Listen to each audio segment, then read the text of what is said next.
edition of the ComicCorp Podcast. We're taking a week off from reviewing the comics. Next week, Marcus, myself, and Zachary Tyler, Pew Pew Duncan, we be checking out why The Last Man. Why? Because... oh, no. Whole heap of women and a monkey. This is right up our... Right? There's nudity, there's a monkey, there's astronauts, like... I don't know, why not? I feel like after what we just went through, we almost deserve this break. Got to say it like that. Oh, it'll be a break. But instead of a break me off a piece of that Kit Kat bar, it's going to be break me off a piece of that. I'm going to kill the last man on earth. Oh, God. Why? So, Marcus Green, that's the melodious voice to the other side of me. And I'm Chad Porter. This is the ComicCorp Podcast. We are reviewing the Blade trilogy, the Trinity of Blade, as I like to call it. Even though there's a movie called Blade Trinity, which, you know, one doesn't make any fucking sense because there's like 12 people in that movie that have a significant importance. But here we are. Firstly, Marcus, you know, we know there's a reboot franchise coming out, played by the same guy that played Cottonmouth in the Luke Cage series. Yes, sir. How are you feeling about the Blade reboot after watching all three of these films back to back? Oh, I'm feeling good about it. I think with everything that's... I mean, I think, you know, Wesley Snipes was brilliant casting. And those first two movies are proof for that. I mean, even the third, he did his thing, but there was a staunch difference in terms of, you know, how it started and how it finished. But I'm feeling good about it. I think Mahershala Ali, I mean, just certain instances, you know, how he's looked in other movies and shows, already has like the Blade swag in a lot of ways. So you just put all those you know, other Blade aesthetics and accoutrements, if you will, and also drop him off in that world. I think he's gonna kill it, you know, and I think we're far enough removed from that franchise, and even I guess some of the TV stuff that may have not had a run, that is, you know, it's time to get back off into it. So We don't talk about that. Spike TV did a lot of great things in the mid-aughts. That was not one of them. Blade became the first Marvel film to reach success, but it also became the first non-major character film of the comic book genre to reach success. Now, it would be disingenuous to say that it was the first major successful comic book movie of all time, because that's a whole inaccuracy that we will not let stand. You know, superhero movies have been successful for fucking 50 years at this point, by the time Blade came out. But as far as the Marvel universe goes, it was Blade and then X-Men and then Spider-Man. So you gotta rep and respect what Blade did for the Marvel genre, considering that before this you had the canceled Fantastic Four film with the rubber-suited Ben Grimm. You had the awesome Captain America terrible film where he's punching out Italian citizens left and right for no reason. I guess you could say that the Hulk TV show probably was the first live-action success story for Marvel, but this was definitely the first film version of a Marvel character that achieved success. But I'm gonna be real here. I'm not big on the first film. Honestly, I think the first film has a bit of a lackaroni to it. no, I mean, I'm with you on that, and it doesn't hurt that. I mean, it doesn't help, I should say, that when you see the second film, it's like, yeah, because I mean, the great thing about it is they stepped up. Mm-hmm. But it does make you see in a lot of ways. Like I say, I mean, I can't knock it too much because it was a foundation thing to build to what we got. But yeah, it does kind of seem kind of pedestrian after, you know, what we see, even with the third film. So, but like I said, we talked about it the other day. It kind of seemed like this was like the neighborhoody Blade. Those who listen to us on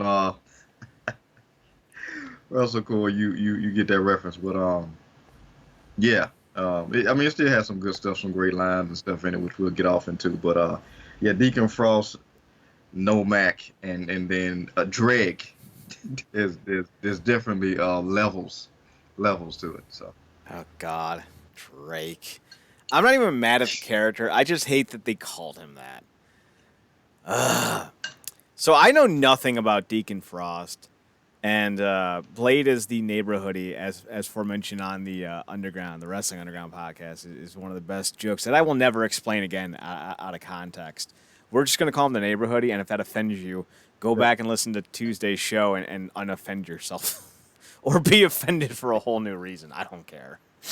But Frost to me, like I never understood. Like I wasn't a big Blade guy. You know what I mean? Like when you watch the second film and you see what they're doing, it was a very obvious concept. A new form of vampire was here. Blade and his kind were going to be put away and extinct by this new battered breed. So they all had to come together and fight. It was a very simple process, but it was only what it was because it was a very obvious go route. The villain of it, as cool as he wasn't really anyone that's. You didn't need to put a lot of backstory into Nomak. He was just the next evolution of the vampiric race. He didn't need to be anything more than that. He was looking for revenge, and he wanted to create an entire society of people like him. Very simple. But in the first film, you got fucking Deacon Frost doing his most Deacon of Frosty things. Apparently, Deacon Frost in the comics was like an old, like 50, 60-year-old white dude. And instead, this one, we kind of get Edward Cullen Jr.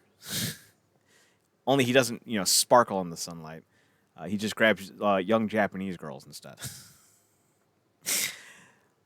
Deacon was attempting to perform some ancient ritual to become, the next vampire god or some nonsense, as one villain does. What did you think of Frost in this film and his grand overarching scheme, which really wasn't that unique of a plan? At least, let me ask you this: what did you think of Deacon Frost as a villain, and what did you think of his plan? I don't want to speak for you. no, man, I think the plan was it was whatever. Like you said, it was kind of like the whole typical thing. Like you said, it was a as you do type of thing in these situations. Like you, I really wasn't a big Blade guy before this film. It was kind of my introduction to him, and I'm not really a big vampire guy anyway. More of a werewolf kind of guy.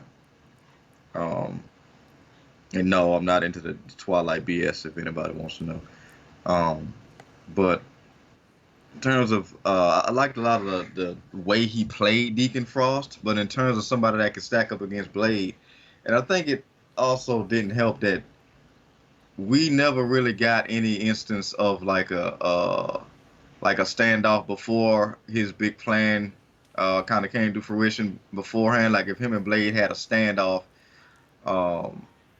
Before, and then he was like, okay, I really need to become this guy because I can't throw hands with this dude. I think that would have helped in a way. Mm-hmm. The plan still would have been hokey in a lot of ways when you saw it, because you got to jump through a lot of hoops, even for your already suspended imagination. But the Dorff's Dorff's credit. I did like a lot of the Deacon swag. It just Snipes was just so defined.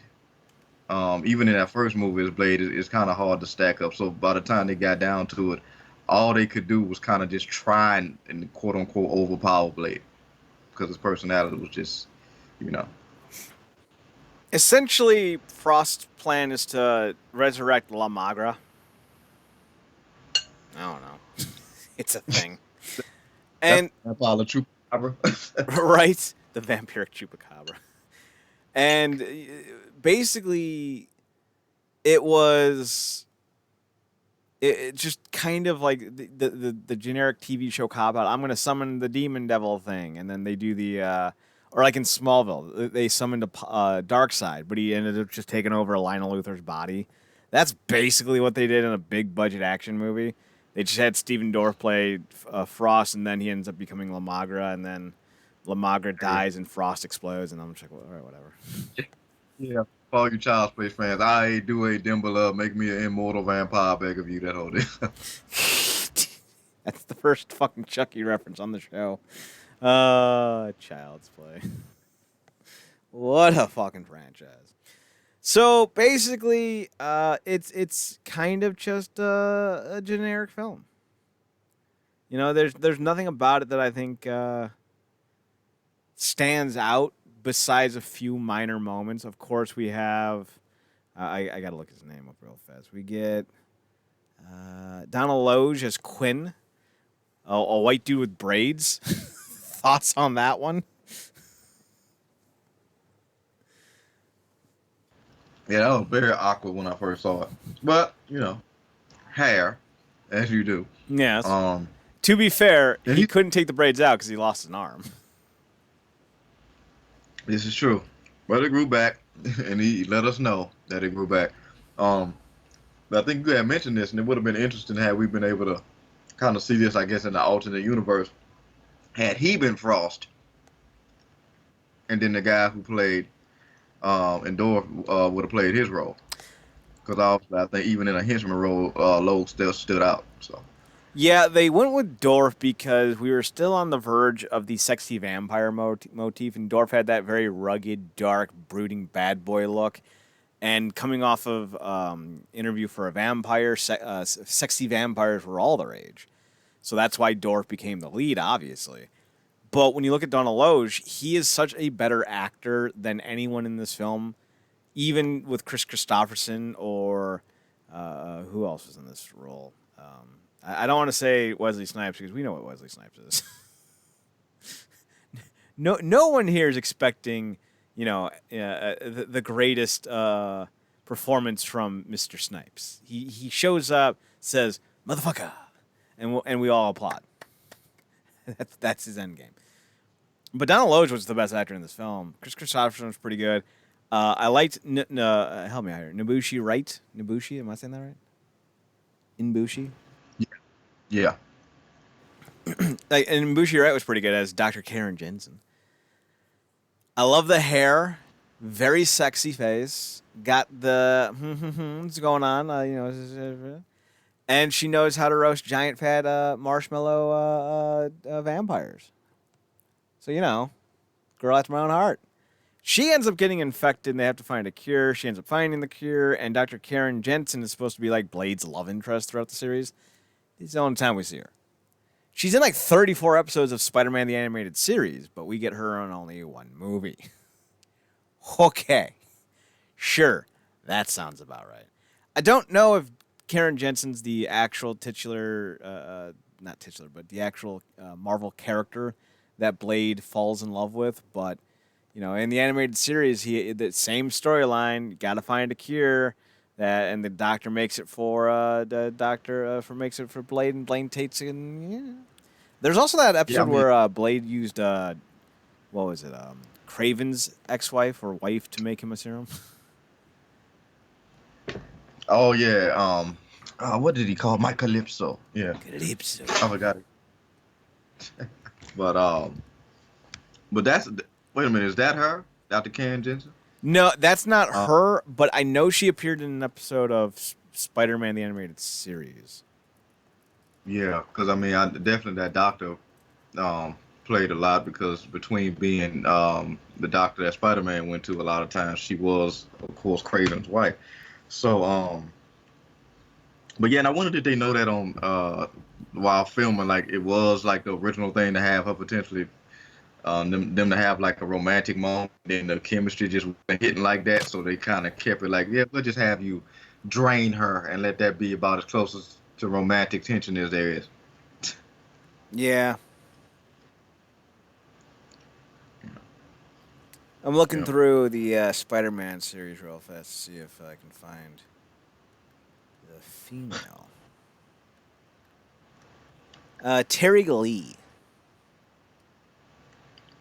That was the name of the doctor in Spider-Man that he had a thing for. Spider-Man. Oh, he's a detective. My bad. Not a doctor. But anyway, we never see Dr. Karen Jensen again. Stephen Dorff's character blows up. Donal Louge's character gets melted by the UVs. And it's kind of just a ho-hum introductory to the Blade gimmick. But it thrived, I think, in part because it had to be that guy. It had punctured the vein on pop culture by tapping into what was happening in the 90s subcultures of going more dark, more gothic, more vitriolic. You had a lot more, morbid curiosities. The age of extreme was upon us. From Jerry Springer to DX and pro wrestling, to even right guard commercials being extreme with Method Man and Redman. So Blade came at a right time for the zeitgeist to embrace it, and that's exactly what ended up happening.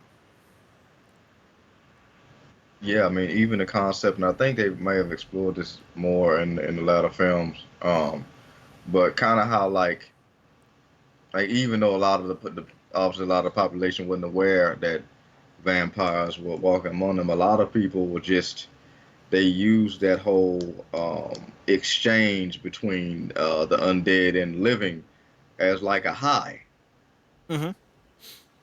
almost like obviously like you shooting up heroin, and except here it's like you chasing that feeling of being drained, and it's almost like an offshoot of asphyxiation, I guess, Mm-hmm.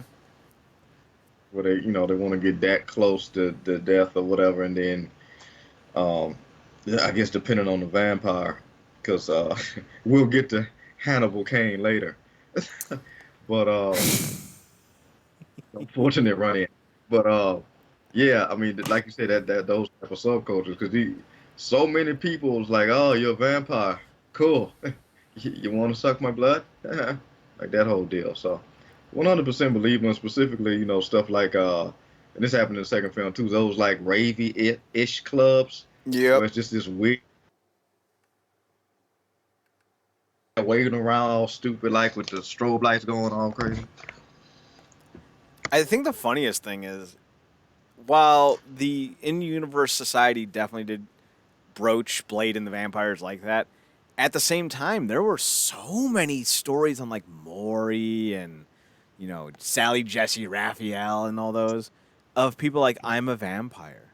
So you drink blood? That's correct, Maury. And Maury's just going, ha. All right. So this is where we are. He's like, they gonna make me work for this final thought this week, huh? Yes, they are. I want to say like the craze really picked up in '96. So again, this film came out in '98. Really makes sense that zeitgeist wise, Blade the film hit when it did and became so successful when it did. Things got picked up real big though for Blade the sequel. Now in Blade the first one, in Blade Numero Uno, not Wheeler. No, what's his name? The dude who helps Blade, Whistler. Whistler. Whistler's like, hey, Blade, I got a secret for you. And Blade's like, what's up? And Whistler's like, I'm dead, bitch. And Blade's like, I didn't see that one coming. Whistler dies at the right before the climax of the movie. I think he got bit for sure, but I don't know if they left him to die or if they killed him in order to prevent him from turning. I think it was the latter. Yeah, I think he was gonna turn, and then Blade, he wanted Blade to shoot him and put him down. And then he took the gun and did it himself. But I'm guessing that like the transformation was too far gone because obviously he would come back. But yeah, that's how that went. Well, I don't think they ever planned on doing a sequel. That's my theory. I don't think they planned on doing a sequel. I think they saw how popular the first one was, and they're like, fuck it. Let's just find a way to bring him back. How do we do that? I don't know. Let's just say he wasn't really dead. And everyone's like, yeah, that tracks. So he ends up, the start of the second film ends up with Blade finding Whistler, and he's in like some pod sack of some bullshit nonsense, and he cuts him free. And he's all vampiric and shit, so Blade's like, I'm gonna cure you. And Whistler's like, that's a bad, dumb idea. And Blade's like, I don't give a fuck, I'm Blade, goddammit. And Whistler's like, yeah, good point. Along the way, though, Blade picked up a new buddy. His name is Scud. Fun factoid, if you are ever looking for a new hench person, never hire someone named Scud. More than likely, they're going to betray you. Just not a good idea. And Scud, I believe, if I remember the backstory correctly, was on a camping trip getting laid when they were ambushed by a pack of vampires, and he was the only survivor, and Blade saved him. Don't have orgies in the woods, kids.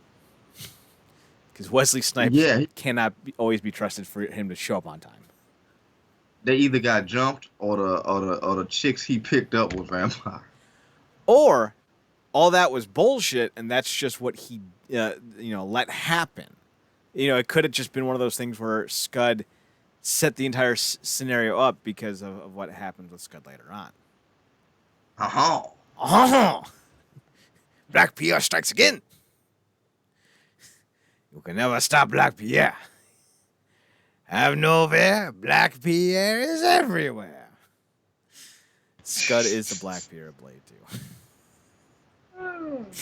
So we get Whistler back, and Scud's like, "You're old man," and Whistler's like, "I'm not too old to put you over my knee and spank you." And then two royal vampires show up, and we're like, "Is this like a wrong time, or is this like super the right time? Because I'm totally into spanking." And then like the one vampire looks at the other one, and he goes, "You're the queen of vampires. What the fuck are you doing?" And she's like, "I don't know. I like to slum it. Fuck off."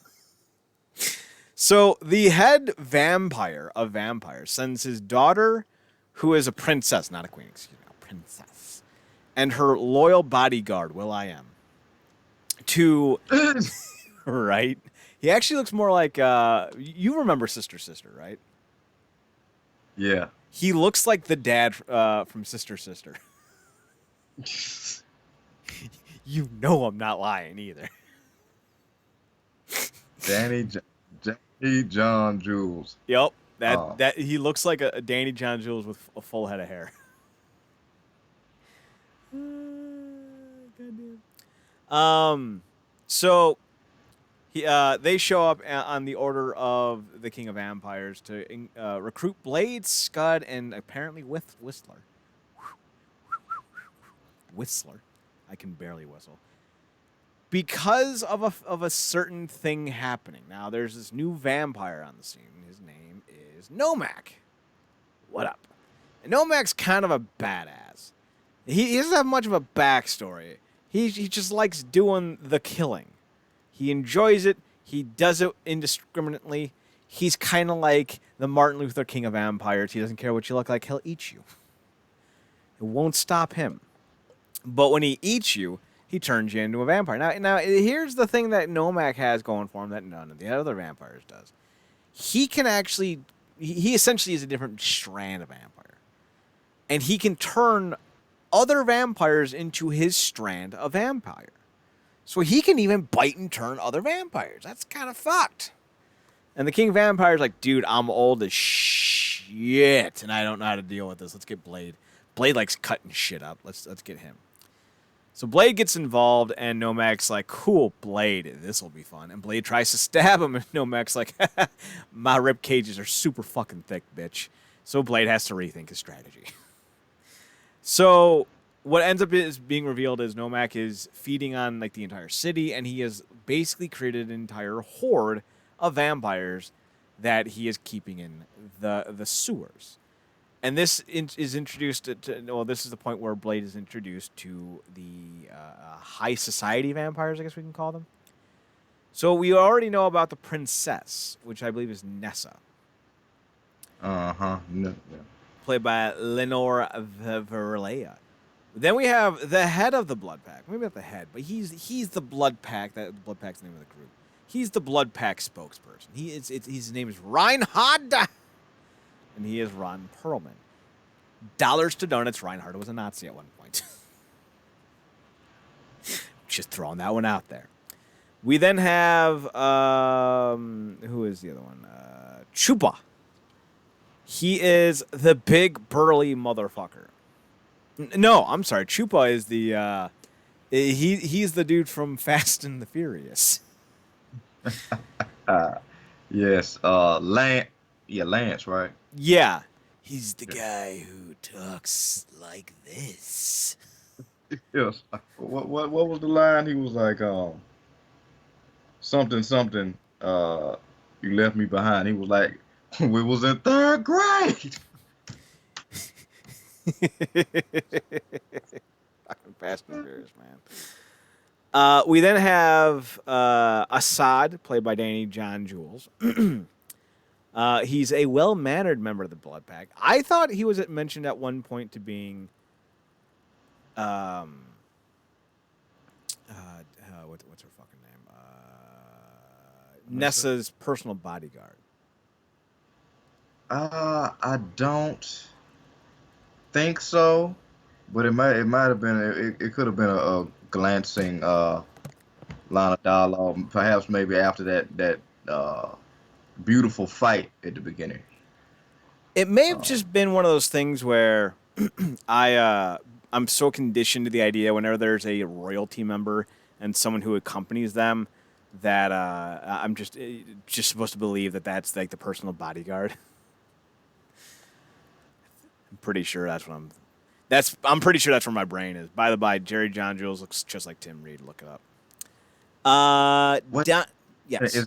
is that him in this show? No,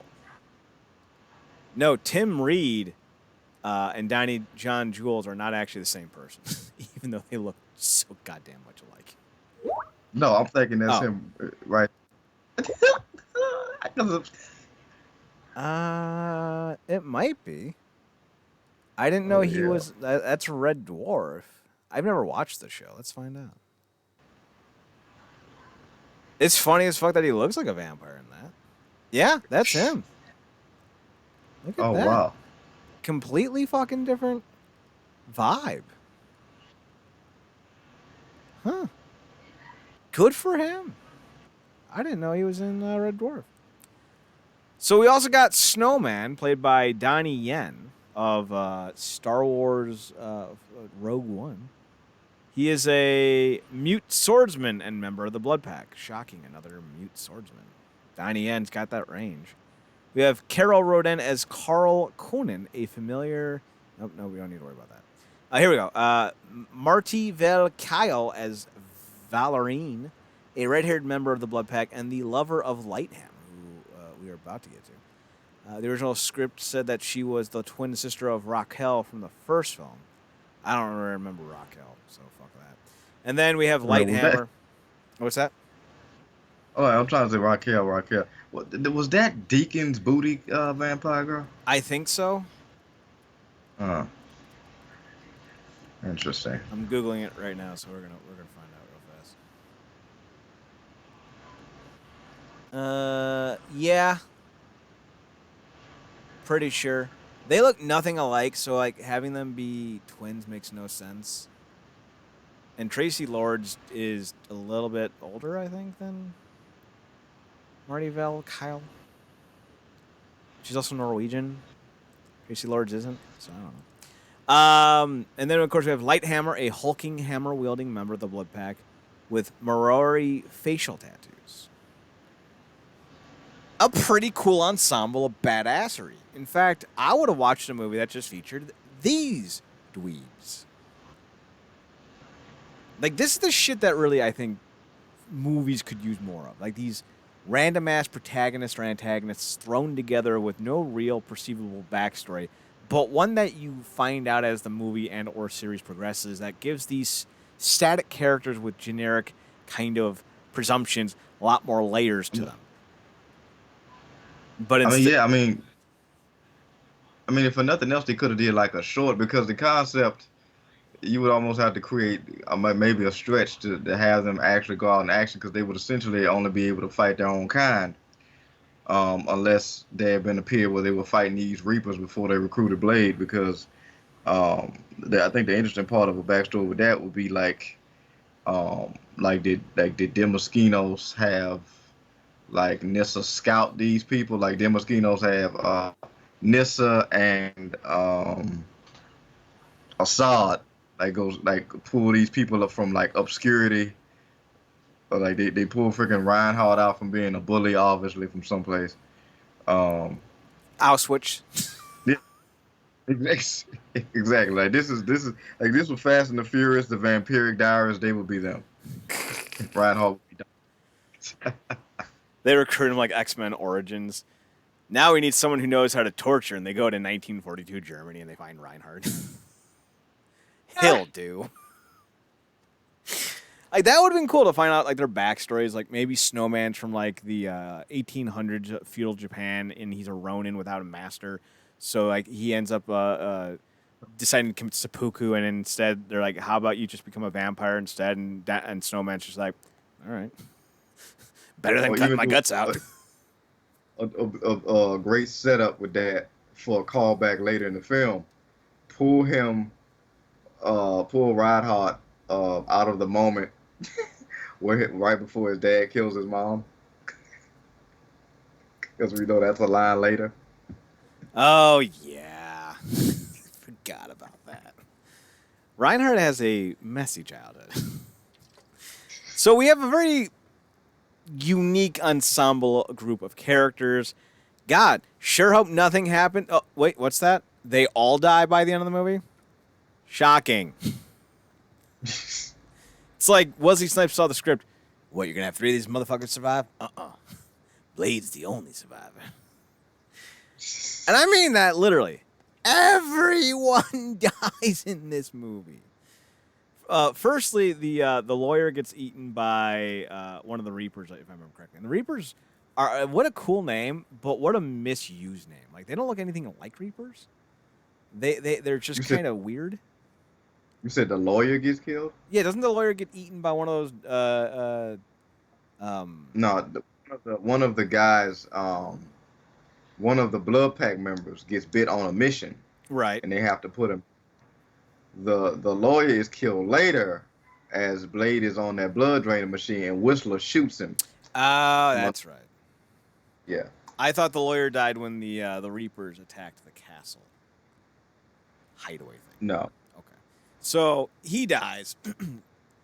The Blood Pack dies in I'm going to try to remember this in a specific order. There's also a guy named Priest in the Blood Pack. I completely forgot about him. He died in the yeah, that's when you think. What's that? When they went, Priest is the one you're thinking about, because the first time after he punked Reinhardt, he was like, "You wanna stalk the hunter, attack the prey." So they go to that secret high society underground club, and then they had a run-in with Nomak and the Reapers. Priest is the one that's bit, and then they take him back to the HQ, and then they have to put him down, and then they examine. Actually they don't examine because he explodes. Yeah, so. He erupts. So I completely forgot about him because he's the first one to die of the Blood Pack.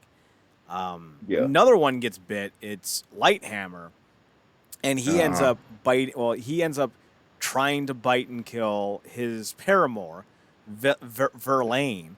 But Verlaine opens up a manhole hatch, and they both get roasty toasty. I don't remember how Snowman died, but I think he died off camera when he was tracking one of the Reapers through the sewers. Either that or Assad, not Assad. Either that or Chupa killed him. I can't remember, because Chupa ends up going full turncoat.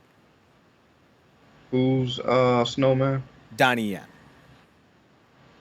the swordsman. How did? Oh no, I think no. Donnie Yen got killed by Lighthammer.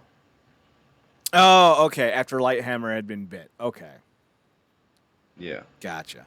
I forgot how Chupa died, but he died like a bitch. Chupa died like a bitch because he kept effing with Whistler, and Whistler sprayed him with the as Reinhardt would call it, some suck monkey's nut. He was kicking Whistler's ass. He was like, "Okay, all right, you want to play?" Sprayed him with it and crawled off. And they fucking just annihilated him.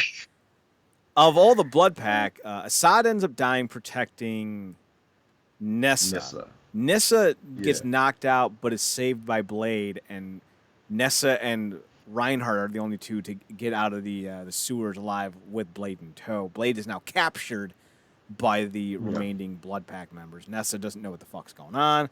She finds out from her father, who is what's that? Demoskinos. Yeah, Eli, Overlord Eli de Mosquinos. Every time I hear that, I think of something from Bill and Ted. Like them trying to pronounce Socrates. This is our friend, Socrates. That is hilarious. So great. Have you never seen Bill and Ted? No. Oh, it's Keanu Reeves at his best. So great. Oh, Hilarious. we're gonna have to watch Bill and Ted now. So Right. Nessa is revealed by her father, Eli D. Moskinos, that hey, my bad. I kind of made the Reapers. I fucked up. And his daughter's like, yeah, you really did. We all gonna die now. Thank God we have Blade. And he's like, yeah, about that too. And we cut to Blade being drained by this awful fucking crucifix machine. He's on this table, and these spindly little bitch-ass spike things shoot through his wrists and his ankles to drain him of his blood slowly, because apparently you can't do anything humanely in the world of the vampirisms. At the same time, a lot of the vampires, I think it was it all the vampires, or was it just Reinhardt who had the bombs implanted in them? It was just Reinhardt. So Reinhardt has this bomb in the back of his head that Scud made. Scud ends up being revealed to being a familiar, which is a fun pet name that the vampires have for, conveniently enough, their human pets. And Scud is a pet of the Blood Pact. And he's like, yeah, man, I knew this was coming. I'm on the side of the vampires. Fuck you, Whistler. You're old. You're an old man.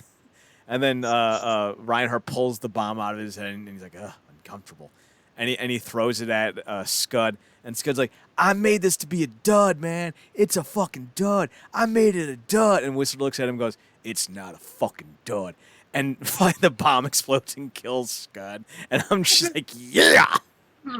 I'll never get tired of that exchange, because it's like they bring Blade and Whistler in. He drops everything to Blade. Then Moskinos comes in, does his whole thing, because again, and the great contrast with this movie is obviously they was trying, the last one they was trying to become Daywalkers, but essentially they trying to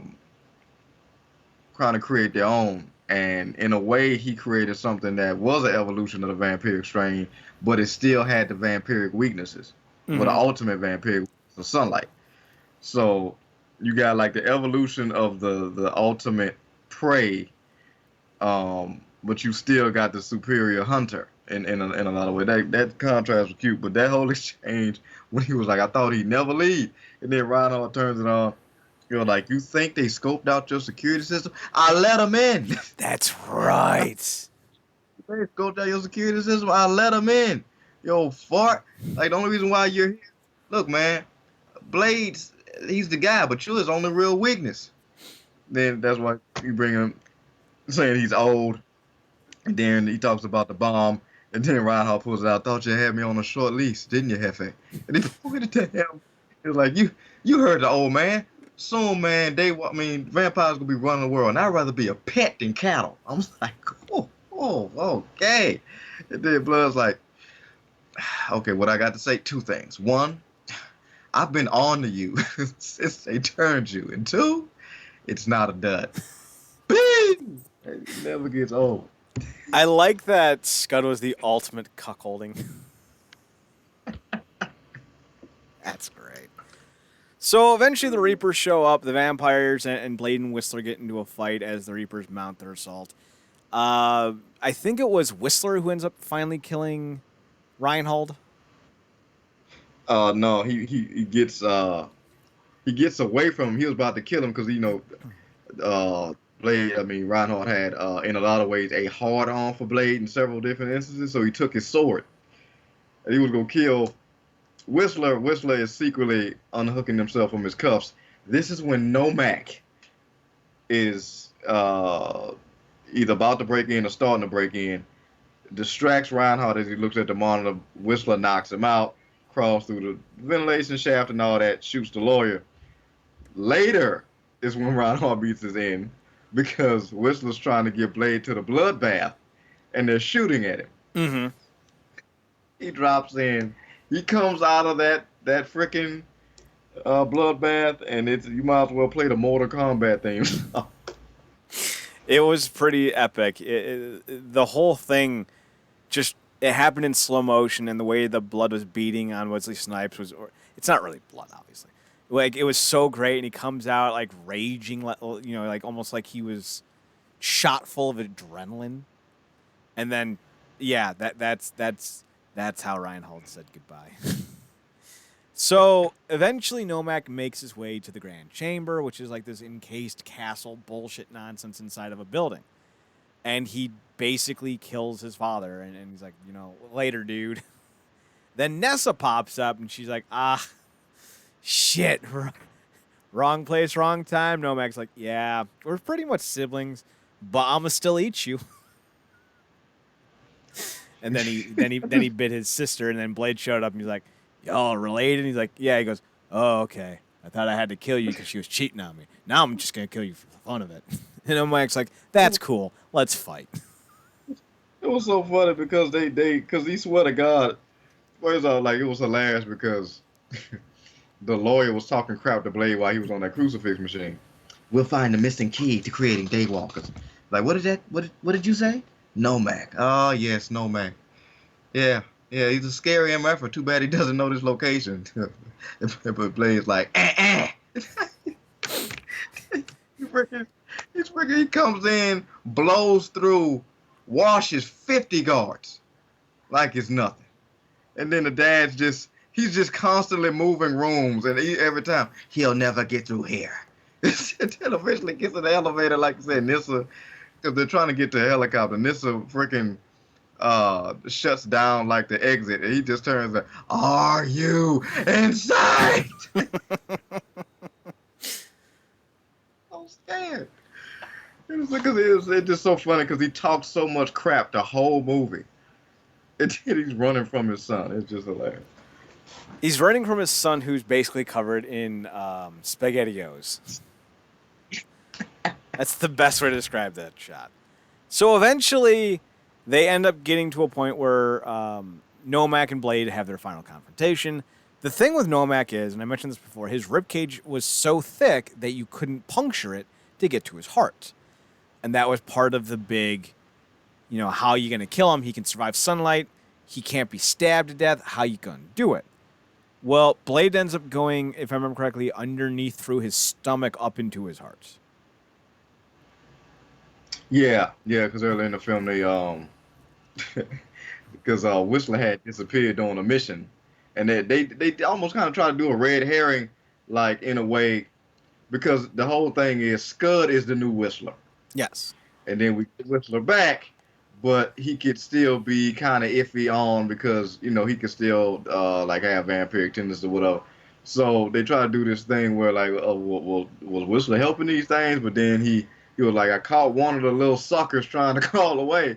And then they dissect him and realize that all these things, organs, are encased in bone. Mm-hmm.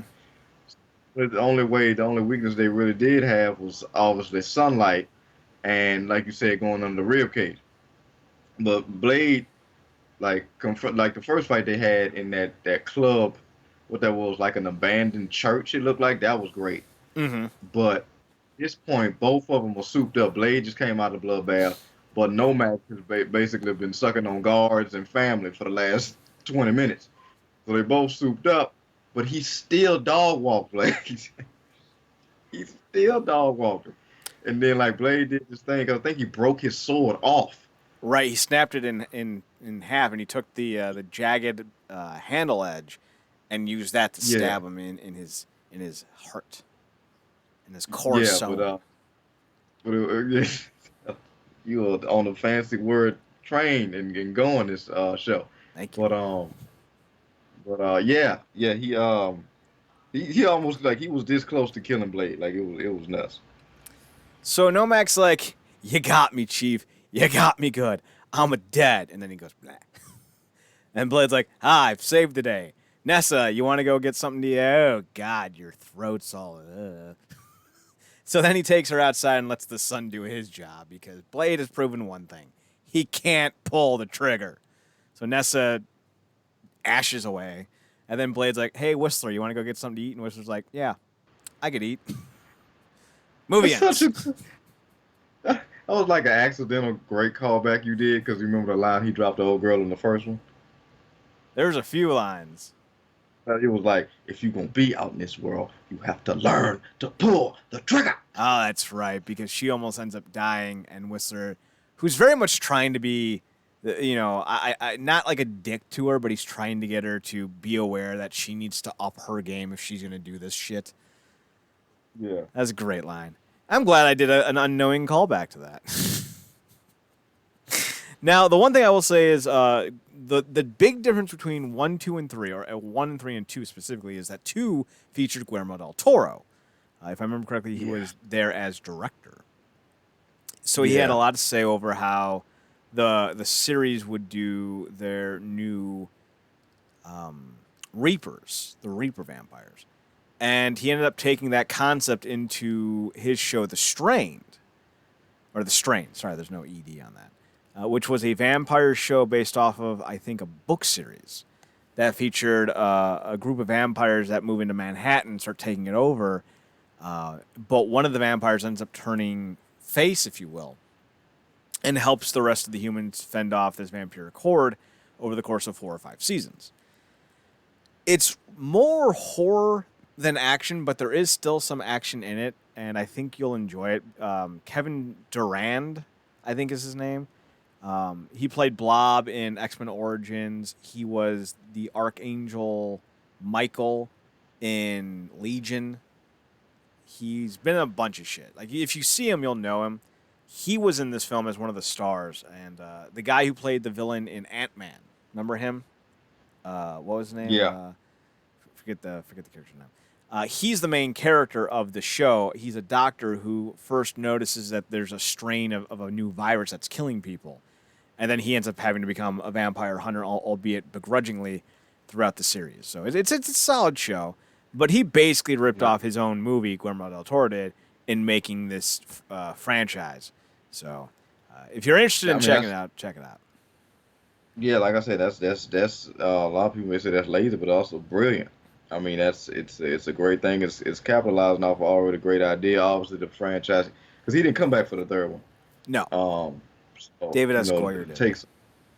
And if you're gonna rip off somebody specifically in this industry, because it's so easy to tell a lot of times when stuff is quote unquote lifted, rip off your own stuff, man. Mm-hmm. Like ain't nobody call you like how's somebody call you like a self thief? You can't be a self thief. So that's pretty cool. But yeah, I mean, you go back and look at between the first one and the third one. This thing about Del Toro, he very much has like a distinct aesthetic to a lot of his stuff.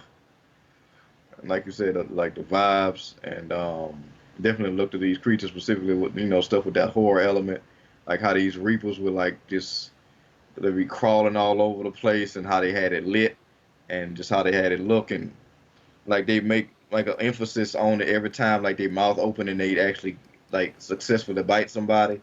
Like all the stuff was like really good. Like I said, the action scenes was cool. Not a lot, but when they had them, it hit. First fight between Blade and Nomak was great.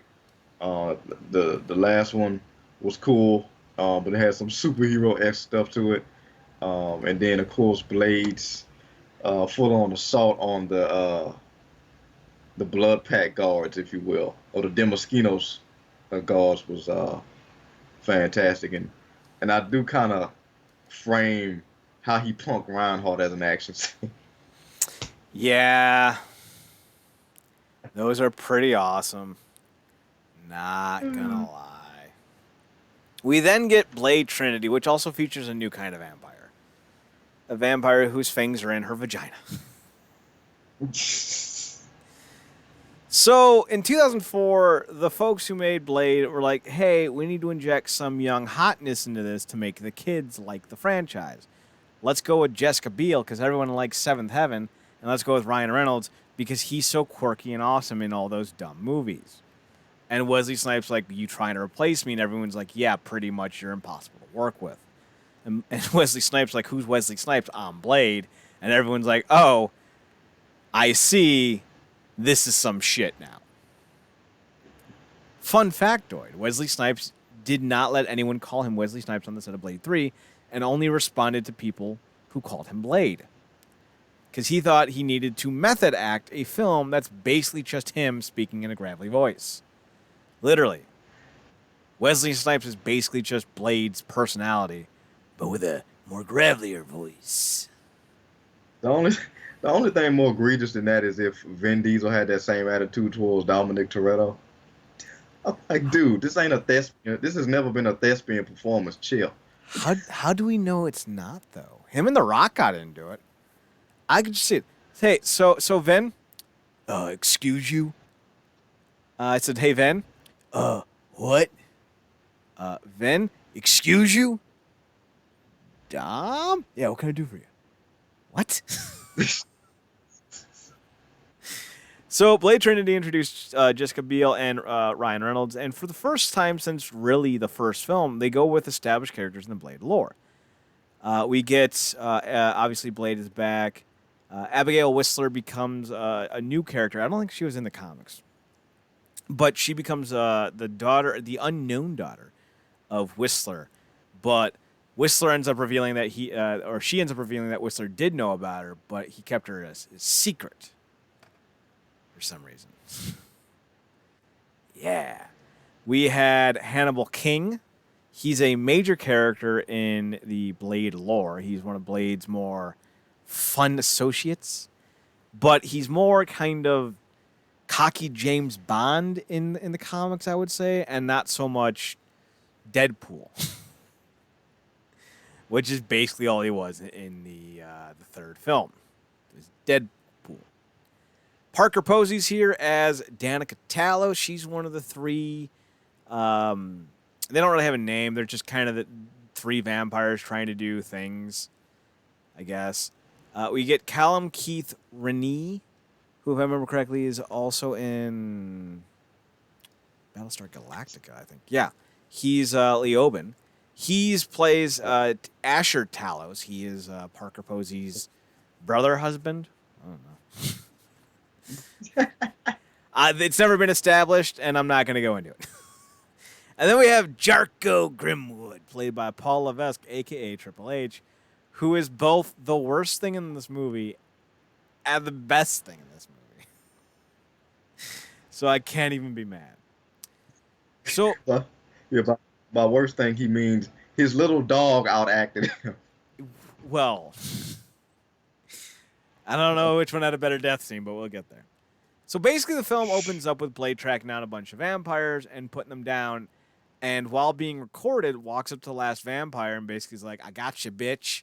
And the vampire goes, did you? And then Blade kills him, and Blade's like, wait, where's the ashing? There's supposed to be a fiery brimstone ashing. Where's the ashing? Then he realized that it's not a vampire. He just killed a human being, and he killed him on television. Holy shit, Blade's a wanted murderer. That's actually a really great idea. Let's ruin Blade's legacy and entire ability to operate in the shadows by making him a mass murderer. Like that's some real fucking like mind game CIA spook spy bullshit right there. I dug the opening because it set the entire frame up differently.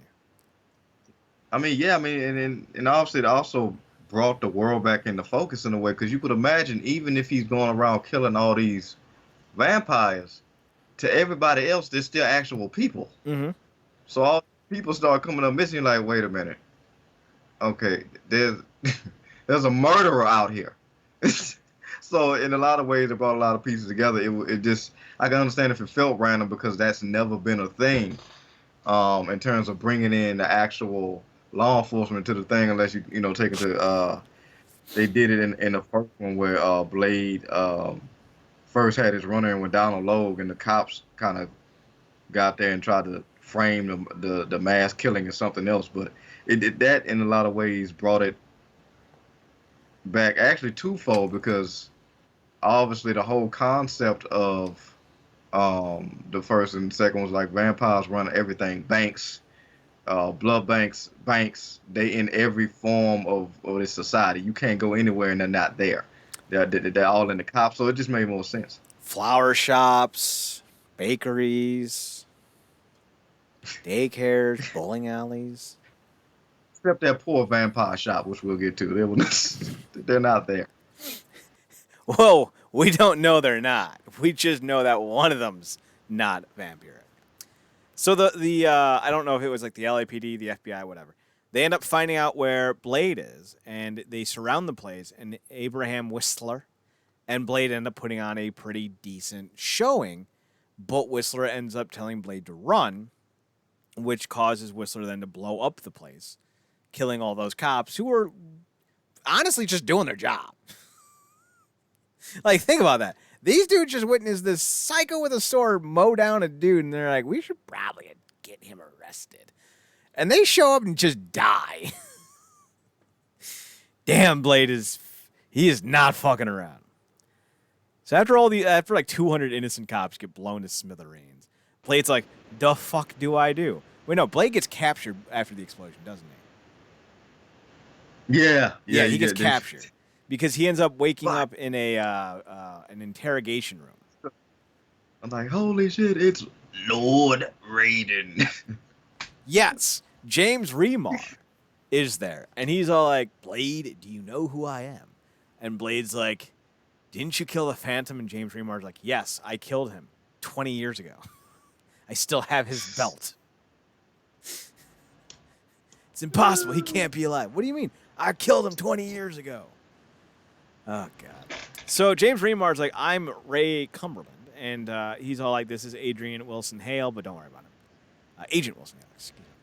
And then all of a sudden, Edgar Vance is there, John Michael Higgins. And he's fantastic in almost all the films he's ever been in. But he's severely underused in this. And I think that was kind of a waste for him. But basically, he's like, yeah, he's insane. We're going to take him. And it's revealed that the chief of police and Edgar Vance or like the FBI, I forget what he was. He's like some chief of something. It's revealed that he and Edgar Vance are familiars. And they're going to hand off Blade to the vampires. So the cops end up leaving the room, and that's when you get the arrival of Danica and Asher Talos, as well as Jarko Grimwood. And Danica's pretty much just like, I'm going to eat you. I'm going to dissect you. I'm going to use your bones to clean my teeth. I'm going to make you my plaything. And then Blade's like, grr, I'm under the effects of some type of blood doping. I'm so tired. And everyone's like, yay, we finally got Blade. And then all of a sudden, Hannibal King busts through the goddamn window like a goddamn liquor in Resident Evil and starts shooting things. And for the longest time, Marcus, I didn't know what she said when he popped in. I'm like, what? What? What? And then I realized that his name is Hannibal King, and I'm like, oh, she said Hannibal King. I had no idea. That moment is so Schumacher-esque. Forever when he came through your interest was good. He comes through the thing and the old white guy next to the coat giving Batman. Batman. Ah.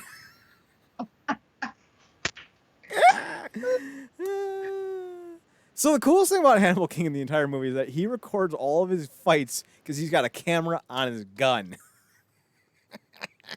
That's the dopest shit ever.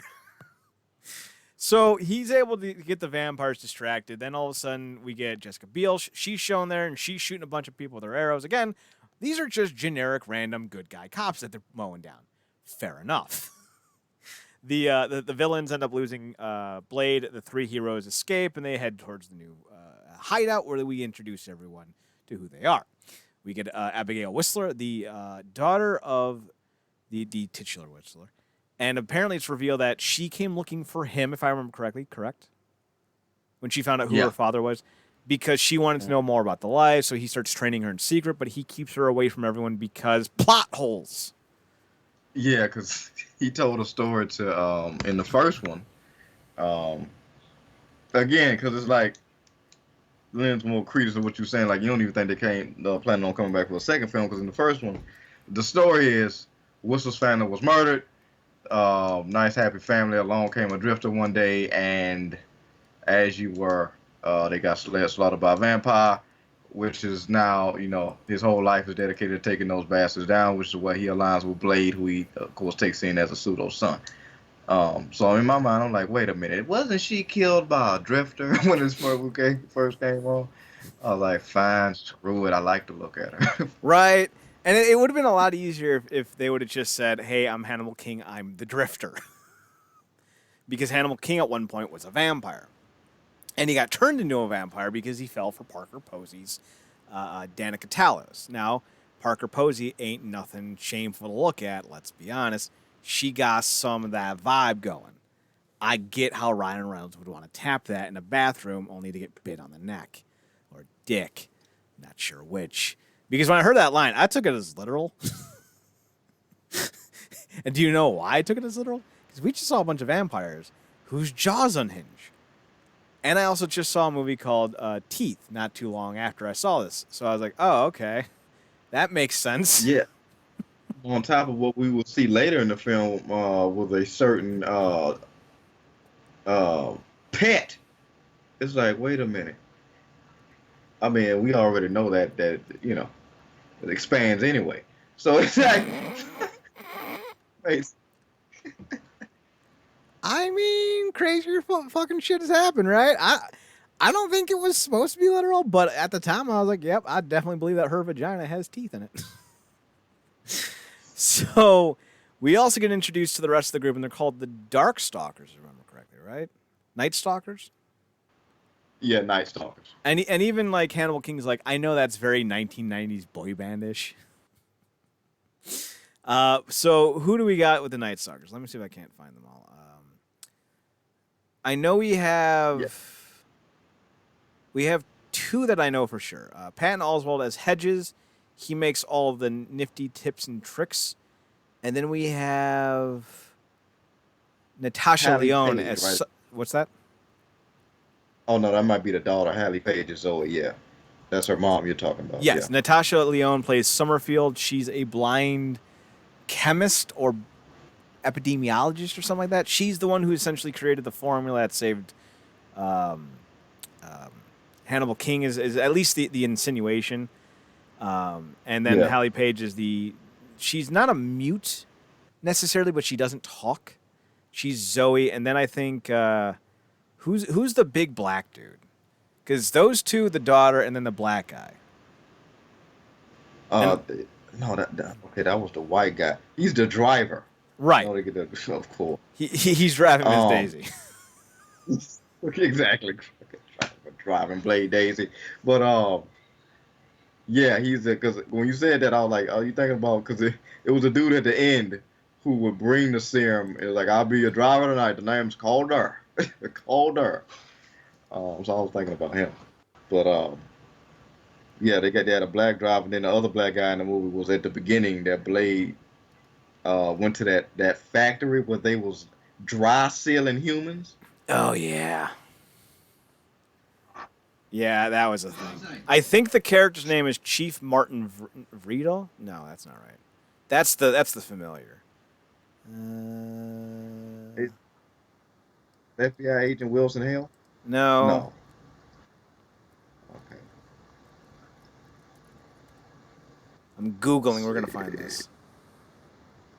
I should probably just Michael read. Crooks. We might find it that way. Nope, that's not it.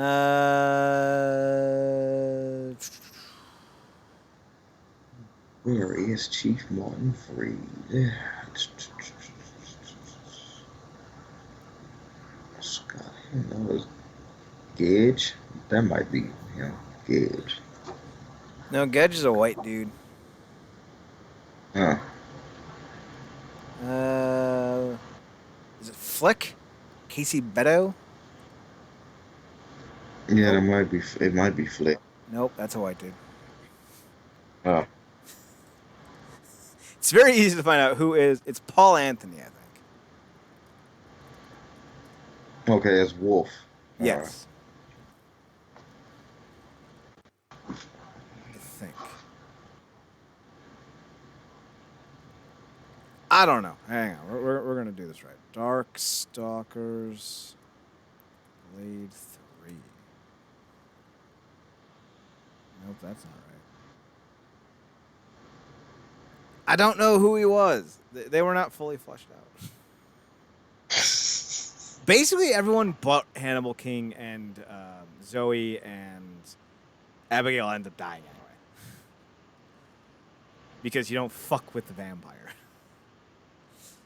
Oh, goddamn it. I wish they had listed their names somewhere. Blade 3.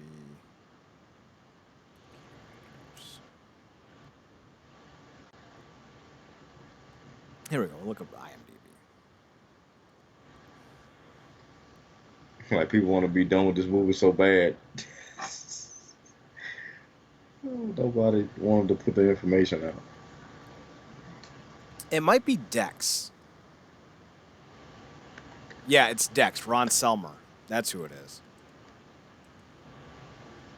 Yeah, because I was just thinking about, like, I don't know too many black guys named Scott or Casey. I'd be all that's racist, but I'm like, that ain't incorrect.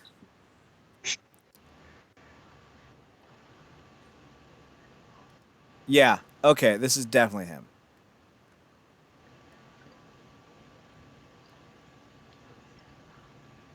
Yeah, this is the guy. So anyway, all these dudes end up dying anyway. So like we spent 2 minutes looking for information that summed up like that. And why do they end up dying? Because of the reason why Blade exists in the first place in this film, and that's to kill Dracula. Can't even make that up. Because while we said that the film starts with Blade hunting down a band of vampires, that's not technically true. The film started off with them going to some fucking pyramid. And they end up unlocking Dracula. Not the good guys, the Taloses. And they bring him back to New York or L.A. I think it's L.A. And they pretty much just let him roam and do whatever the hell he wants. But the good guys start calling him Drake because of dumbness. Now, I don't know if you ever actually saw what the monster version of him looked like. Because they did a lot of shadowing in this and a lot of shading with some of the shots that made it look real bad. He turned into it in the final fight, remember? Oh, did he? Yeah. I vaguely remember that. Well, I sent you a picture of it anyway. It's a lot better than what we got in the film. In terms of like how it looks. I think it looks a lot more clear here. It looks more demonic. Had to keep the chain on. Oh my god. They did. It's fantastic. Oh man. So Dracula's played by Dominic Purcell. You'll recognize him as Rory from Legends. He's that guy. He's from Prison Break.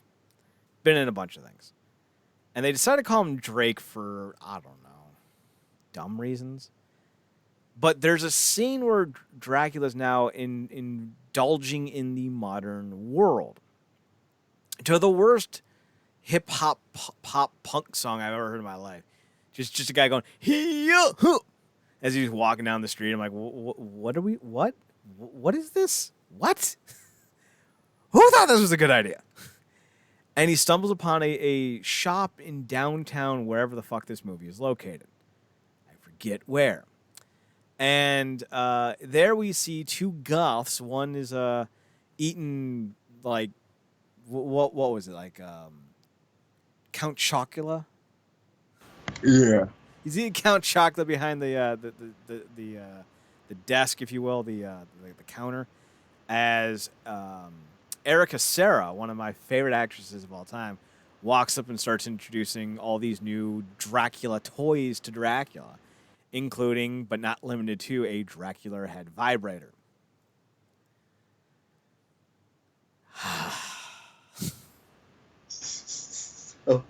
Yeah, seeing how much his name and legend had been severely watered down and or bastardized puts him in a certain state of mind now. He's not having a good day. He's all like, I'm a sex toy for a woman. All right, and now she just offered me to be used on me? What? So Dracula decides that he's like, hey, that's some fuckery. You want to hear something funny? She's like, sure. And he's like, I'ma drain you. And she's like, ooh, that sounds kinky. And he's like, what? The fuck world am I living in?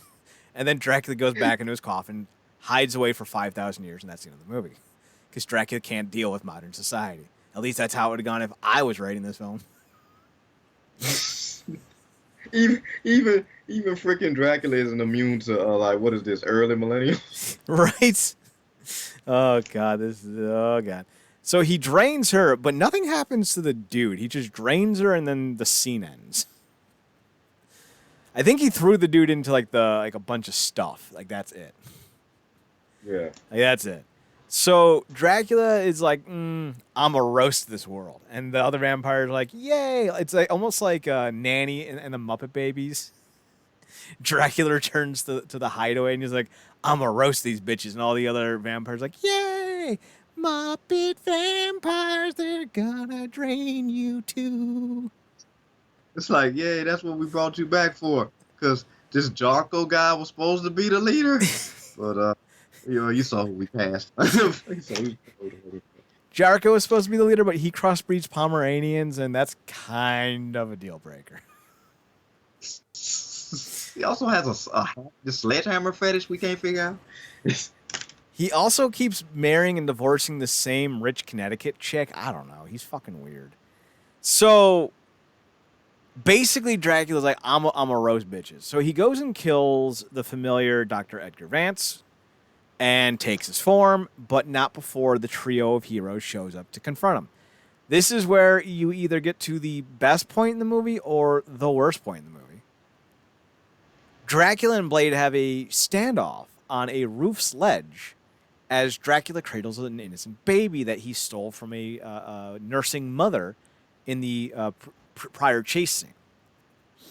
Again, let me paint this picture. They are standing maybe 8 feet from one another on a ledge, and Dracula's got a baby. It's got to be a white baby. Racist. And Dracula's like, I'm going to chuck this baby because you a bitch. And Blade's like, yeah, that sounds about right. So fucking Dracula throws the baby. Again, they're 8 feet apart. He throws it right to Blade. Blade jumps off the side onto the roof to catch the baby, even though Dracula threw it straight.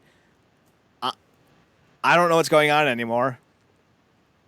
Physics doesn't work in this movie, and then Dracula disappears. Blade catches it, and if my broken brain isn't suffering enough from the fact that he threw it straight and Blade went left to get it, I don't know. My head hurts. Then Blade goes, coochie coo, and I'm like, oh, okay. I'm dead inside now. I don't know what joy is anymore. Because we had to have that moment because your Patton Oswalt and Ryan Reynolds isn't enough for the potential comedy aspects. Because even before this, before they get to the building in which Drake has accosted the form of this doctor, they have to go out and interrogate Familiar. Mm-hmm. And this is where Blaze hangs about outside of the building, and we get the phone gag. And he just looks at the phone goes off, and he's looking at King stupid. Then he looks down. Oh, it's you. So let me set the scene up because it's great. So they got this dude dangling. I think he's like a lawyer, and Blade's dangling him by 1 foot off the edge of the building because that's what Blade does. The phone goes off. And he looks at Jessica Biel's character, looks at Ryan Reynolds' character, and then he goes, "Oh, it's you." And he reaches down and grabs the phone from him, and that's when he finds out Edgar Vance, and that's how they end up going to Edgar Vance. It's Marcus. That's one of the best parts of the entire film because it's one of the few moments where Wesley Snipes is actually likable as a character. Oh, it's you. He's a dog with a bone, my friend. He's a dog with a bone. Between that scene and the welcome to the Nightstalkers introduction speech from Hannibal King. What did he say? Hang on. The Dakota rings in the mail.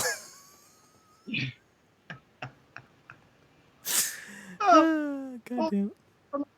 Oh, y'all, you're like, no, something for however many years tracking these bastards down, and you a bunch of kids going around playing vampire hunting. What is this? What does that suck you? What does that suck you?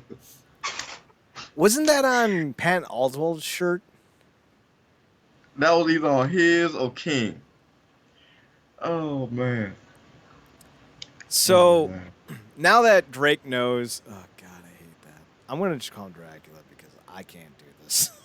Now that Dracula knows that Blade's what's up, Dracula's like, all right, let's find out. He shows up at the. Wait, how did Ryan Reynolds get hurt? Do you remember? Didn't he get hurt in the fight with Dracula when they went to the therapist's office? Yeah.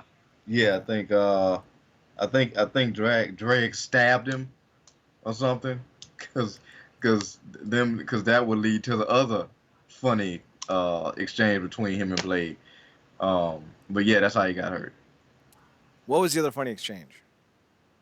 Oh, he went to check on him while he was resting. He asked him about potential retirement. Oh yeah. Do we have benefits? So now it's just down to Abigail and Blade, but Blade ends up taking Abigail, and that's where we find what the grand plan is, and that's to herd all the humans into these blood vessel capped things, suction them in, keep them alive, but keep them in stasis, and then drain them as drain the blood from them over a period of time, basically making them a never-ending buffet, if you will. Because the whole idea was that they would only take enough blood from them every single day that they could. Because I think it takes a month for a human being to produce blood to replace what it's lost. Yeah, what was the concept? Because the traditional hunting is no longer conducive. So this was their idea of like eating apps. Yeah, basically what it was. These were appetizers. They would drain the blood from a human being over the course of its lifespan. So like these were not supposed to be like one and done.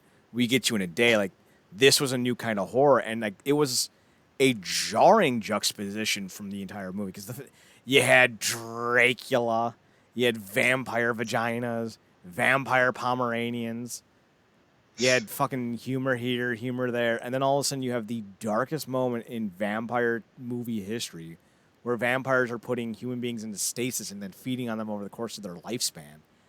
And that's like it's literally like a 10-minute throwaway scene where Blade just ends up turning off the machines, so all these people end up dying, and then Blade leaves, and I'm just like, what? You couldn't have cut him out? Like, damn, Blade is just not fucking around. He literally pulled the cord on like 200 people. He is a mass murderer. So during this little sequence away, Drake attacks the Dark Stalkers, Dark Watchers. Yeah, Nightstalkers. Weight Watchers. Nightstalkers, is that what it is? Nightstalkers? They're like, guess who's back from the dead? Help me, Black out there. Speaking of Weight Watcher. Oh, that fat vampiric bastard. So while they're away, Drake shows up, kills Summerfield, kills Patton Oswalt, kills the black guy, captures Hannibal King because apparently he found him quippy. That's the only reason I had. And takes Zoe as well. No, he leaves Zoe. Because he doesn't know Zoe's... No, he took her. I remember she was in the air vent. Was that when he reached and grabbed her? Yeah. Okay. Yeah. Okay. So Blade and Abigail show up, and Blade's like, no one's here. Want to fuck? And Abigail's like, no. Blade's like, well, had to shoot my shot.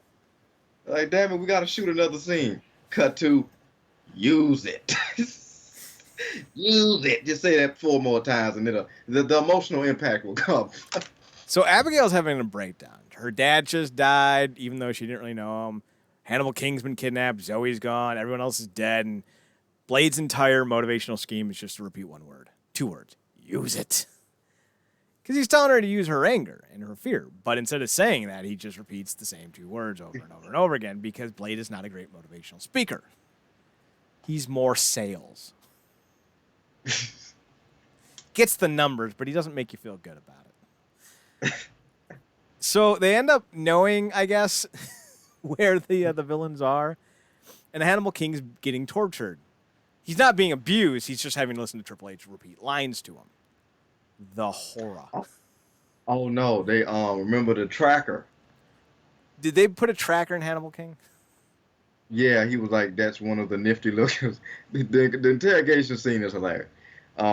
Because it very much playing off of the history he has with these characters, specifically the Fang vagina chick. But he was like one of the nifty little door prizes you get in the Nightstalkers. You get one of these nifty little tracking nodes. So when one of us goes missing, a satellite in space alerts us to our location. How the fuck do they pull that off?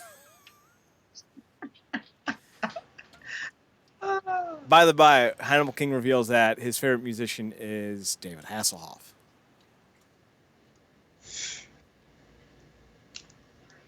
I don't know. Damn it, now. See, my mind is nuts. Now I just want to sing as those dogs are heading towards that glass. Hasselhoff. Dun, dun, with the music. The Baywatch music. I'll be ready. I'll be ready. As the Pomeranians fly off the edge. Forever and always, I'll be there. So, Hannibal King is getting his face kicked in by the 3 amigos. Eventually, though, Blade and Abigail show up, and Hannibal King's able to wrestle his way out of the cuffs and basically gets into a chase of sorts with 2 Pomeranian vampire dogs. Can't even make that up. Yeah, one Pomeranian and 2 Rottweilers. All of which I think all of which have been turned. Very much reminded me of All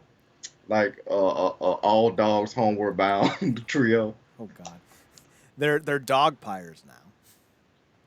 Dog pyres. Or vamp nines, whatever you want to go with.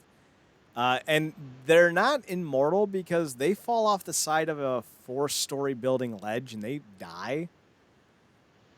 Not exactly great news for dog breeders everywhere. And Hannibal King ends up falling through a glass roof back into the same room that he was being tortured in to start the final act. And Triple H, who's just hanging out there for funsies, goes, "Do you know where my dogs are?" And Hannibal King goes, "Have you tried the lobby?"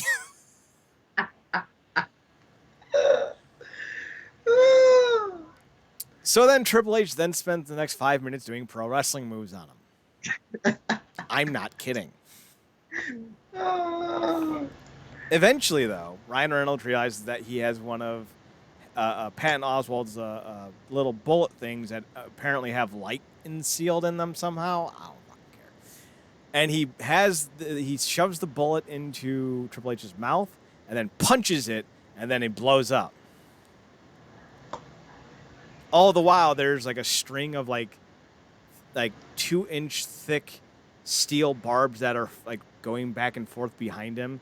They're like little planks, and there's a light that keeps going back and forth behind them for some reason. And I'm just thinking to myself, who would design a prison cell to do that? It's fucking stupid. The other vampires end up dying because they're fucking terrible characters. And then we eventually get the face-off. It's Dracula versus Blade.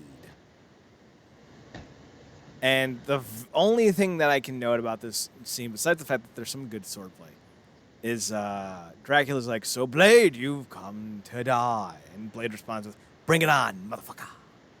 And Dracula responds with, "Motherfucker, I like that."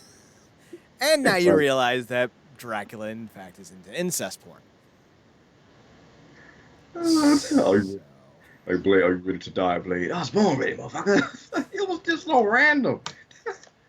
Motherfucker, I like that. So the 2 fight. Dracula gets stabbed Aroni, and he's like, "Yeah, I fucking died pretty easily. Nomek was a god. Deuces." By the by, think you're sort of sweet. Cool leather jacket. I'm going to hook you up on the way out. So Wait a minute. What's up? Wait a minute. Did they take the bone sword from Gail Toro? Probably. Damn it. Was that Dracula's blade? That was hilarious. So Blade and Dracula do the Rocky 3 finish where they knock each other out. And at the same time, I think like Summerfield released the Daystar. And if you don't know what the Daystar is, because we haven't mentioned it, it's basically just this Deus Ex Machina bullshit. We're like, we're going to kill all the vampires with Daystar. And it's like some like Fern Gully fairy dust bullshit. It really doesn't have any fucking... like. By the time the movie ends, all the bad vampires are dead at the hands of the good guys anyway, so it really served no purpose other than to make sure there's no fourth film. So as the thing is like creeping into the heirs and the whatnot, Dracula's like, I'm gonna hook you up, big homie, don't worry about it. Cops show up. James Rainier's like, hey, I was raiding. Dracula's like, bitch, no one cares. Christopher Lambert or nothing. And then they see Blade and they're like, oh, Blade died. Oh, no, Dracula survived. Then Dracula, Blade turned into Dracula. And everyone's like, oh, my God, I didn't see that coming, even though there was an establishing shot of Dracula on the right and Blade on the left. And then when we got that scene again, Blade was on the right instead of on the left. And they're like, oh, Blade got up and fell back down in the wrong position? No, it was a bad cop-out. And he took his shirt off? Right, and he took his shirt off. But basically, all Dracula did was like, hey, I respect you. You a good vampire. The race is in good hands. Deuces, I'm going to do you a solid. So they end up seeing Blade, and they're like, oh, Blade's dead. We can call off the federal-wide manhunt. And then he turns into a white dude, and everyone's like, no, we're still going to count this because, I don't know, Deus Ex Machina?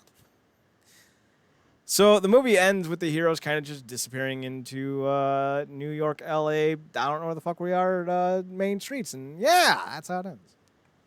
We never saw Hannibal or Abigail again. And we're just going to assume that they got Blade out of there or he woke up and crawled away. But speaking, I'm about to use a Chad term. By the by, how the freak did the cops know to come there? Well, I think there was a lot of gunfire. Yeah. I would imagine that even if you're in LA and you hear a bunch of gunfire, you're like, okay, we should probably go check that out. So I think they kind of just got lucky. So, I'm going to read the last paragraph of the Wikipedia so that way you guys can understand fully what happens. Using the last of his power, Drake disguises himself as Blade. The FBI recover the body and declare Blade legally dead. In the unrated cut, as the FBI tries to do an autopsy on Blade, Drake springs back to life, killing several of the autopsy members before ominously looming over one of the orderlies. That would have been a great way to end the fucking movie. Hannibal narrates that the virus did not kill Blade, as the human half of his heart did not stop beating, it only slowed down. So now he has heart failure? That's not good. That's not good at all. Causing him to enter into a comatose state until his body was ready to fight again. Blade awakened several months later to continue his war on all vampire kind. I thought the movie ended with Blade confronting that little lackey dude from the start of the film. No, that was just... Is that the second one? Yeah, that was the second one. That's how the second one ended. My bad. Iberia or something. In a cold place. See, I guess he went to those little places where like it's supposed to have a woman behind the curtain. No, one of those places where there's a woman dancing behind a glass. Yeah. And then he put the Blade like, oh, you thought I forgot about you? That was... Oh man, like he got some good one-liners. But yeah, that was a stupid way to end the film. Now that I know that, and this is not the film to have like a cut that's out. Like it's the same crap that happened with Daredevil. Like you're gonna leave the good stuff out. Not much sense that made because he's the original vampire. Of course, he lived. That would have been such a great ending. And of course, again, he would keep the chain because as you do. But, yeah, that just would have made so much more sense. Instead, we got that weirdo, and they probably kept that in that cut too. This weirdo shot of Blade driving into traffic. Oh yeah, that was dumb. So, Marcus, overall, how did you feel about these movies? Do they still stack up in your mind? Yeah. I mean, I still watch. Like I said, I think for me more so, definitely dig the second one and the third one. I dig the like. I think the second one's where they peaked, and I dig the third one in the same way I did because it's not as bad, but it's so many elements of it. Like when you find out all the behind the scenes crap that went on, and you watch it, you can almost see it. But then, like how it turned out, it makes so much more sense. But I kind of had the same relationship with like Trinity that I got in a lot of ways with Batman and Robin. Mm-hmm. Or I watch it in spite of itself. It's some good parts. Like Ryan Reynolds is like Schwarzenegger, but in the right way. Yeah. Yeah, I can see that. I think Because I'm not Trinity's... laughing. I'm laughing at him. Yeah. I think Trinity's actually a solid film. I don't think it's great, Yeah. but I think it's fun enough that you can get a lot out of it. For me, Batman and Robin's a bit of a chore because it goes from campy to just plain old over the top from the movie prior, Yeah. which itself was a departure from the first two films of the Batman quadrilogy. But this, was pretty much stayed in the same vein and only differed a little bit in the third film because of Ryan Reynolds', constant humor. But Blade didn't become anything different. He was still very much the same Blade from the previous two movies. So I think Trinity holds up a lot better, in my opinion, than Batman and Robin. Because Batman Forever was great. Yeah. Just because of fucking the Riddler. The Riddler was fantastic. Yeah, and it's just interesting though, because it's like in a lot of ways, and maybe again this is the direction of the film, because when you kicked it off, it was like, I guess Snipes was like, "Are you trying to replace me?" And in a lot of ways, it did feel like, and sometimes like he held back because we got so much more of his personality in the second one, but also because a lot of that plot was driven around so many of those perceived villainous elements needed him for something. Mm-hmm. That we, as opposed to the third one, it was more about Dreg, but it just felt like they could have did more with his personality. Like I felt like we would have got more from him in the second film than just use it. You know what I'm saying? So, Mm-hmm. it felt like they kind of pulled back. I mean, he still had a lot of his Blade stuff with him, but again, you got Jessica Biel, and then Ryan Reynolds pretty much stole the show. So, it definitely holds up as a film far better than, and I mean, Robin is just, it's such a, it feels like they step back a bit. And again, like I said, when you hear about all the problems and just the whole concept of the Call Me Blade, like he almost gave off that aura on screen, like Call Me Blade. Um, so yeah, like I said, I always watch it when it comes on, but I still think they peaked it too. I think they were trying to set up a spin-off of Beale and Reynolds.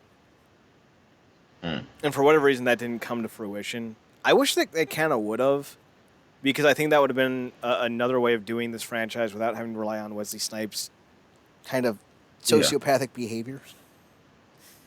Psychopathic behavior.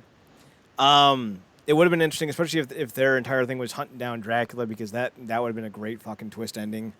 But they didn't do it. And if they had brought back Dominic Purcell in, a new franchise called the Dark Stalkers or whatever the fuck, the Nightstalkers, that would have been cool. I would have watched that, but I think Blade Trinity kind of showed that the sheen was off Wesley Snipes' Blade. Mm-hmm. He didn't have the same physique for the third film. He didn't seem to have the same energy for the third film. And just listening to all the cast details describing dealing with him in the third film, it definitely seemed like he was done with the franchise. But he was getting the payday because, as we would later find out, he needed the money.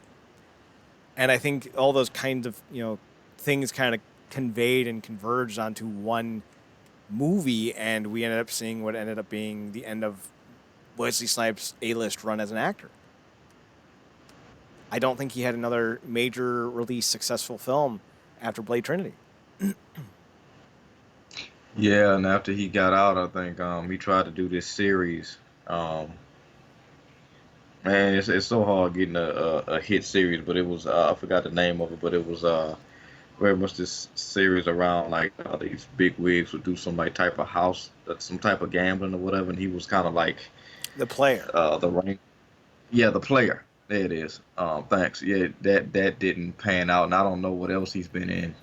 Um, so, but yeah, the swag has kind of been. I mean, obviously he deserves all the props that he earned and solidified specifically, breaking stuff in for guys to come behind him that we get today. But yeah, that drop off, that was a hard drop off. And I think it'll take somebody of the acting ilk of a Mahershala to kind of bring the necessary nuances and swag back to that character, because he made an imprint with that character, but that drop off was pretty significant. He was in Gallowwalkers, The Expendables 3 as Dr. Death, Chirac as Cyclops. What the fuck is Chirac? Oh, God. It's a musical crime comedy drama. That's too many words. Yeah. He's in Armed Response, The Recall as The Hunter. He's in Dolomite Is My Name as Duravel Martin. He's in Cutthroat City. And he's going to be in Coming to America 2, spelled Coming number 2 America, as General Izzy. And then on the flip side, he cameoed in What We Do in the Shadows, which is a New Zealand remade, I think it was like New Zealand to American remake series of the movie, which was made by Taika Waititi. And he played a character in What We Do in the Shadows called Wesley, which is funny because What We Do in the Shadows is about vampires living normal lives. So I need to see that episode. I need to see that episode now. It's airing on FX. It's set in Staten Island, and it follows the lives of 3 traditional vampires, Nandor, Laszlo, and Nangia, Colin Robinson, an energy vampire, and Guillermo Nander's familiar. The series revolves around the vampires adapting to the modern world with the help of Guillermo and occasionally Colin Robinson. So apparently, Guillermo acts in this. Wow. Oh, okay, that's interesting. It would have been cool, like if he could have maintained some semblance of his old relevancy, because I would imagine they would have trying to tapped him to do SNL, and he could have went through Blade and then Simon Phoenix, which I'm pretty sure he'd probably be down for now, for nothing else than to get put some more shine back on that spotlight. So. Yeah, but I think a lot of why he hasn't was his behavior became extremely problematic for a while. That would be my guess, because even before he went to jail for his tax evasion, people were souring on working with him. I think like the last movie I remember him in that had any real star power in it was Ryan Phillippe, Jason Statham, and him in a film from like 2007, but it was straight to DVD. Let's see if I can find it. 7 Seconds. Nope, that's not it. Chaos, that's what it is. Nope, that's not it. I'm going to stop saying that's it until I find it. The Art of War 2. And Disputed Zigzag. Why can't I find this fucking film? Nope, that's not it. Maybe he wasn't in the film. I thought it was Chaos. Oh, it is Chaos. It just has a different fucking photo. That's why I couldn't see it. Chaos star Jason Statham, Ryan Phillippe, and Wesley Snipes. It's not great, but it has Jason Statham and Wesley Snipes at the peak of the peak of Statham's popularity. So I don't know. So, any final thoughts on the movies? Because I don't. No, I mean it's still all thing to watch, and I can't wait to see what they do with the series whenever that comes out. So, but yeah, I enjoyed them for what they were and still do. So, well, we'll be back next week to talk Y the Last Man. right here on twitch.tv/Comic and GameCorp. Marcus, you can be found on Twitter at ParadoxKid, ParaDoxKid. That's me. You can also find him on his other podcast, The True Penny Show, at True Penny Show on Twitter, TruePennyShow. You can find me on Twitter at Chad Nerdcorp, ChadNerdCorp, and on Instagram at Chad's Photo Hut. The website, realnerdcorp.com. Check us out there. We have podcasts from throughout the week up on there on the website. We're also on Podbean if you want to download just straight from Podbean. Instead of going to the website, you can do so at realnerdcorp.podbean.com or by downloading the Podbean app to your mobile device, signing up for a free profile so that way you can download the show straight to your phone or mobile device and get listening to our past shows today. We're also on YouTube and Twitch, links of which are in the description and on the website, so go there. Find them, check them out. We'll be on tomorrow night, I think. Probably not. For Eureka Season 1, I think. That'll be twitch.tv/Comic and GameCorp. And, of course, next week we're back talking about Why the Last Man at Comic and GameCorp on Twitch. That's twitch.tv/Comic and GameCorp. Anything else, Marcus? Nope.